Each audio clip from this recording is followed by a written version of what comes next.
Is the market crashing? Well, here's how I see it after past 2 years of an unprecedented real estate market. Is the market going back to normal? The market is normalizing, not crashing. Now, what does this mean? Will we continue to see spikes and swift shifts in the coming months?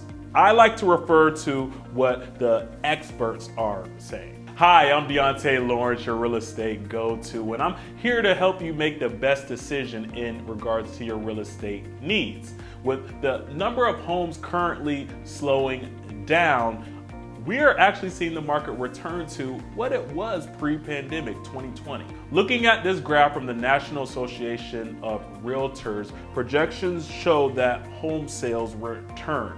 Now, keep in mind the past 2 years for home sales has been unprecedented. So going back to numbers like 2019 is not a bad thing.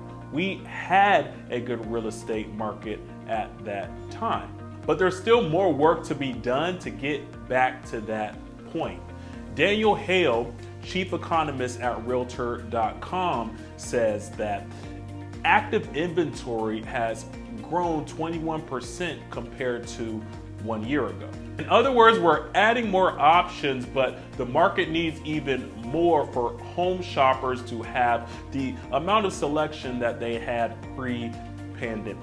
Also, rising interest rates have made it harder for buyers to qualify, but that's no different than the past 2 years where it was bidding wars and, giving your left leg to get a home. Right? Ultimately, there's options out there, guys, and we can analyze your specific situation to see how we can make it work for you. So don't hesitate to reach out. My contact information is right here below. And always remember, in real estate, there are only 2 people that can get you exactly what you want, okay?